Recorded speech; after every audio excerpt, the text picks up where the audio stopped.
in this question, we have a list of 7 numbers.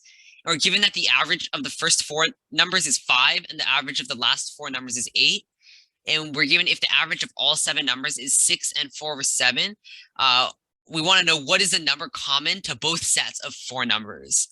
Yeah, so this is definitely like a very like common kind of question where it's like they give you like some averages. Like it's a very common kind of question. Like you'll see variations of these questions all the time where it's like, oh, suppose like, you know, you have 2 classes, like you have like 2 math classes, and the students in one class get an average of like 80% on the test, and there are like 10 students. And let's say the second class has an average of 90% and they have like 15 students.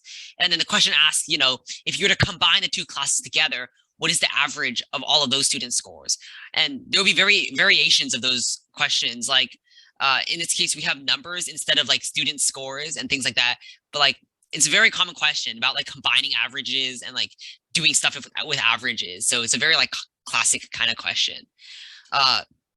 So in this specific question, we have a list of 7 numbers. So we can like draw 7 blanks to represent the 7 numbers.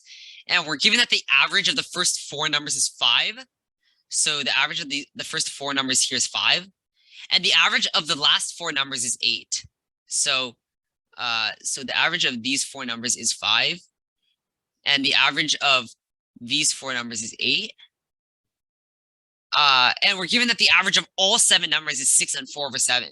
So most of the times in competition math, like most of the time we don't want mixed fractions. Like maybe in like math, when you do math in school, like the teachers will require you to like write answers in terms of mixed fractions. But like, you know, in competition math, like mixed fractions are bad. So we want to like convert these to common fractions.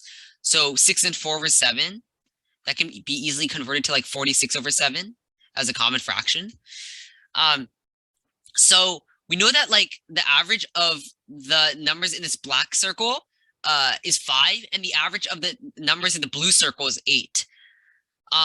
So notice that like if you were to do 5 plus 8, or if you know that the average of the first 5 numbers, like I mean if the first 4 numbers is 5, that means the sum of these 4 numbers here, the sum of those 4 numbers has to be 20, right? You would do 4 times 5, and the average of the last 4 numbers is 8. So 4 times 8, that would give you 32. So it tells us that the sum of the last 4 numbers is going to be 32. So if you were to call this middle number like x or something, let's call it like x, right? Notice that like if you were to just directly do 20 plus 32, 20 plus 32, then like you can't like to find the sum of all 7 numbers, you can't just do 20 plus 32 because you're going to be double counting this x in the middle. You're going to be counting it 2 times, right? Once when you add the first 4 numbers in the black circle, and another time when you add the last 4 numbers in the blue circle. So you have to do 20 plus 32, but that double counts the middle number, so you have to subtract x. So that minus x kind of corrects for the overcounting. So 20 plus 32 minus x represents the sum of like all 7 numbers. And then when you divide by 7, that's how you find the average, right? You know, 20 plus 32 minus x is the sum of the 7 numbers. So when you divide it by 7, that gives you the average of the 7 numbers. And that's to equal 46 divided by 7. So now it's pretty easy to solve the equation. We can multiply both sides by 7, so that cancels out. And 20 plus 32 is 52. Then you subtract x, and that's to equal 46. So if you were to add x to both sides, subtract 46 to both sides, you get x is equal to 6.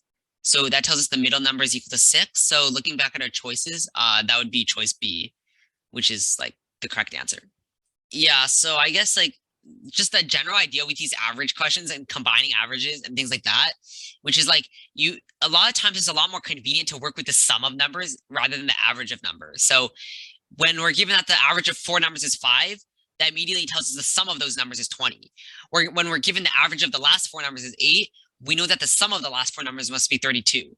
Since a lot of times, like working with the sum of numbers is more convenient than working with the average of the numbers. So a lot of the times it's a good idea to like convert averages to sums, which is what we did in this case. Yeah. And also, I guess, be careful with double counting, right? Like we counted the middle number 2 times, so he has to subtract it off 1 time.